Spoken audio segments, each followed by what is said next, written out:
जी अस्सलाम वालेकुम। तो आज न्यूक्लियोफिलिक सब्स्टिट्यूशन रिएक्शन में हमारा जो है वो लास्ट टॉपिक है और हमने जो है वो पहले लेक्चर ऑफ सीरीज़ में हमने देखा इफेक्ट ऑफ सबस्ट्रेट, हमने देखा स्ट्रक्चर का इफेक्ट क्या इफेक्ट होता है, हमने सॉल्वेंट का इफेक्ट देखा सब्स्टिट्यूशन रिएक्शन में, फिर हमने देखा लिविंग ग्रुप का इफेक्ट। तो आज हम देखेंगे न्यूक्लियोफाइल का इफेक्ट। ठीक है, तो न्यूक्लियोफाइल का जो कंसेप्ट होता है वो ये होता है कि SN1 में उसका क्या मैकेनिज्म हो तो उसका क्या इफेक्ट है और SN2 में मैकेनिज्म में उसका क्या इफेक्ट है। तो SN1 मैकेनिज्म में उसका इफेक्ट लेस प्रोनाउंस्ड है क्योंकि SN1 मैकेनिज्म में जो रेट डिटर्मिनिंग स्टेप है, फॉर एग्जांपल वो है मिथाइल।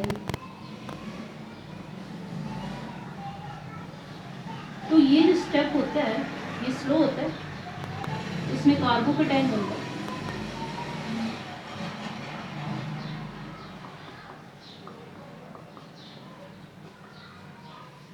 तो ये स्टेप होता है SN1 मैकेनिज्म में, जिसमें कोई भी आपका अल्काइल हैलाइड है, टर्शरी अल्काइल हैलाइड है, तो वो पहले कार्बोकेटाइन बनाएगा फर्स्ट स्टेप में। और उसमें देखें आप न्यूक्लियोफाइल कहीं इन्वॉल्व ही नहीं है, सबसे पहले जो कार्बोकेटाइन बनने का स्टेप है वो हो रहा है। तो यही रेट डिटर्मिनिंग स्टेप होता है। तो इसलिए न्यूक्लियोफाइल का जो इफेक्ट SN1 मैकेनिज्म है उसमें इतना प्रोनाउंस्ड नहीं होता, लेकिन SN2 मैकेनिज्म में क्योंकि एक ही स्टेप में न्यूक्लियोफाइल भी होता है और उसी में अटैक होता है और इसी में लिविंग ग्रुप निकलता है और उसी स्टेप में प्रोडक्ट बनती है, तो इसमें न्यूक्लियोफाइल का इफेक्ट बहुत ज़्यादा प्रोनाउंस्ड होगा, बहुत ज़्यादा इफेक्टिव होगा, क्योंकि हम रेट ऑफ रिएक्शन जो है उसके ऊपर इफेक्ट डालेगा SN2 मैकेनिज्म में, SN1 में नहीं डालेगा।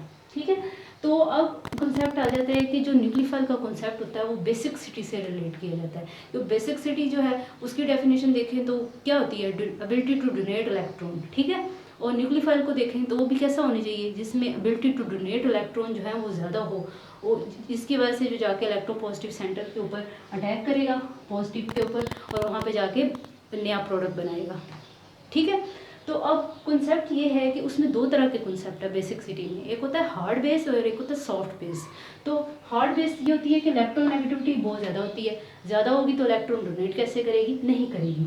पोलराइजेबिलिटी जो होती है लेस होती है, पोलराइजेबिलिटी का भी मतलब ये होता है कि इलेक्ट्रॉन डोनेट करना। ठीक है, तो ये भी हार्ड बेस की जो प्रॉपर्टी है वो अच्छा न्यूक्लियोफाइल नहीं बनाएगी।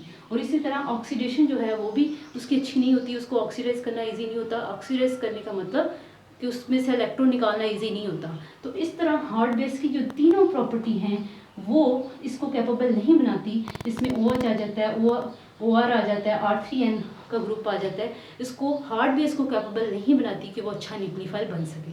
उसके कंपैरिजन में अगर हम सॉफ्ट बेस देखें तो सॉफ्ट बेस की ये प्रॉपर्टी होती है कि वो इलेक्ट्रोनेगेटिविटी उसमें कम होती है, तो जाहिर बात है वो इलेक्ट्रॉन डोनेट करेगी, अच्छा न्यूक्लियोफाइल बनाएगा। पोलराइजेबिलिटी ज़्यादा होती है, इलेक्ट्रॉन डोनेट करेगी, अच्छा न्यूक्लियोफाइल बनेगा। ईजी टू ऑक्सीडाइज मतलब ईजिली इलेक्ट्रॉन निकल जाएंगे, अच्छा न्यूक्लियोफाइल बनेगा। तो उसमें RS नेगेटिव आ जाता है, आयोडीन आ जाता है, SCN, और इसके अलावा और भी जिसमें प्रॉपर नेगेटिव चार्ज हो। न्यूक्लियोफाइल की अगर हम देखें डेफिनेशन तो यही होता है कि उसमें इलेक्ट्रॉन की ज़्यादती होती है। नेगेटिव चार्ज का मतलब एक्स्ट्रा इलेक्ट्रॉन जो कि वो आराम से डोनेट कर सके। ठीक है, या फिर न्यूट्रल भी हो तो उसकी डोनेशन एबिलिटी ज़्यादा हो, वो फिर साइज का इफेक्ट आ जाता है, वो हम आगे देखेंगे। तो ये चीज़ें जो ये सॉफ्ट बेस है ये न्यूक्लियोफिलिसिटी को प्रमोट करता है। अब सॉफ्ट बेस में भी आगे स्ट्रेंथ आ जाती है कि उसकी स्ट्रेंथ स्ट्रॉन्ग बेस होगी या वीक बेस होगी। पहले हमने हार्ड और सॉफ्ट बेस पढ़ा, अब सॉफ्ट बेस में आगे कैटेगरी है स्ट्रॉन्ग और वीक बेस की। तो उसमें भी एबिलिटी होती है कि सॉफ्ट बेस में भी किसी की एबिलिटी डोनेट करने की ज़्यादा होती है, किसी की कम होती है। तो जो जो उसकी एबिलिटी ज़्यादा होगी उतना वो अच्छा न्यूक्लियोफाइल होगा। अब ये एबिलिटी जो है ये लेफ्ट टू राइट कम होती जा रही है क्योंकि रेजोनेंस ज़्यादा होती जा रही है। तो जितनी रेजोनेंस ज़्यादा होगी, इलेक्ट्रॉन बजाय कि किसी को डोनेट करे अच्छा न्यूक्लियोफाइल बने, वो अपने रिंग के ऊपर ही रेजोनेट करते रहेंगे इलेक्ट्रॉन, डीलोकलाइजेशन इलेक्ट्रॉन्स की होती रहेगी। तो जितनी डीलोकलाइजेशन ज़्यादा होगी उतनी ही किसी को डोनेट करने की एबिलिटी कम होगी। तो ये स्ट्रॉन्ग बेस, सबसे ज़्यादा स्ट्रॉन्ग बेस वो होगी जिसमें रेजोनेंस सबसे कम होगी। उसके बाद साइज का इफेक्ट आ जाता है, जितना किसी का न्यूक्लियोफाइल का साइज ज़्यादा होगा उतनी उसकी एबिलिटी टू डोनेट इलेक्ट्रॉन ज़्यादा होगी, क्योंकि उसकी जो अट्रैक्शन है पॉजिटिव न्यूक्लियस की तरफ वो कम होती है, तो इलेक्ट्रॉन ज़्यादा इजीली निकल जाते हैं, उसको पोलराइज करना बहुत इजी होता है। उसके बाद आ जाता है कि उसकी जितना साइज बड़ा होता है उसको सॉल्वेट करने के लिए एनर्जी उतनी कम चाहिए। तो क्या हम सॉल्वेटेड न्यूक्लियोफाइल को अटैक करवा सकते हैं इलेक्ट्रोपॉजिटिव सेंटर पे? नहीं। तो जितनी उसको कम एनर्जी चाहिए होती है सॉल्वेट करने के लिए, अगर हम उसको डिसॉल्वेट करना चाहते हैं ताकि हम अटैक करवा सकें तो उसके लिए भी कम ही एनर्जी चाहिए।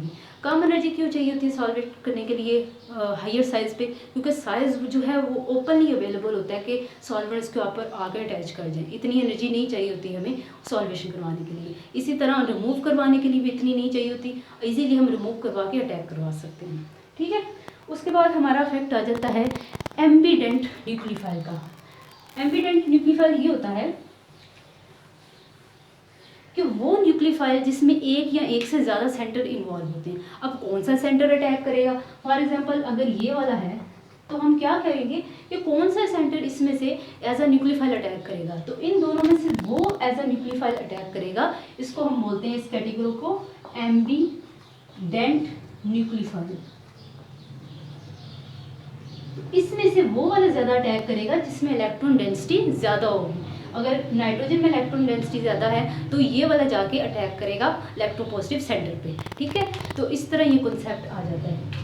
अब आगे ये देखें, ये भी आगे एम्बीडेंट न्यूक्लियोफाइल की दो टाइप्स हैं। इसमें SN1 मैकेनिज्म होगा और इसमें SN2 मैकेनिज्म होगा। तो हमने पिछले लेक्चर्स में ये डिस्कस किया था कि न्यूक्लियोफाइल जितना अच्छा होता है SN2 मैकेनिज्म की टेंडेंसी उतनी ज़्यादा होती है, क्योंकि वो ज़्यादा आराम से आगे अटैक करेगा और लिविंग ग्रुप को आगे निकाल देगा। इसमें कार्बोकटाइन बनाने का टाइम ही नहीं लगेगा। कार्बोकटाइन तब बनता है जब न्यूक्लियोफाइल जो है इतना स्ट्रॉन्ग नहीं होता या प्रेजेंट ही नहीं होता उस मोमेंट पे, बाद में हम इंट्रोड्यूस करवाते हैं। तो ये वाला इसका मतलब है न्यूक्लियोफाइल स्ट्रॉन्ग है इसलिए SN2 मैकेनिज्म हो रहा है, और ये न्यूक्लियोफाइल वीक है इसलिए SN1 मैकेनिज्म हो रहा है। क्यों स्ट्रॉन्ग है? क्योंकि आपका यहाँ जो सोडियम है वो बहुत ज़्यादा इलेक्ट्रोपॉजिटिव है। इलेक्ट्रोपॉजिटिव होने का मतलब उतनी ही उसकी एबिलिटी है कि वो इलेक्ट्रॉन जो है साइनाइड पे डोनेट कर दे, और जितने साइनाइड पे ज़्यादा इलेक्ट्रॉन होंगे उतनी ही साइनाइड की एबिलिटी ज़्यादा होगी कि वो जाके इलेक्ट्रोपॉजिटिव सेंटर पे अटैक करे। उसकी कंपैरिजन में जो सिल्वर है वो इतना इलेक्ट्रोपॉजिटिव नहीं है कि वो इलेक्ट्रॉन साइनाइड को डोनेट करे। है ये भी अच्छा न्यूक्लियोफाइल। ये एम्बीडेंट न्यूक्लियोफाइल है जिसमें दो सेंटर हैं और इसमें से इस पे इलेक्ट्रॉन डेंसिटी ज़्यादा होगी तो यही जाके अटैक करेगा।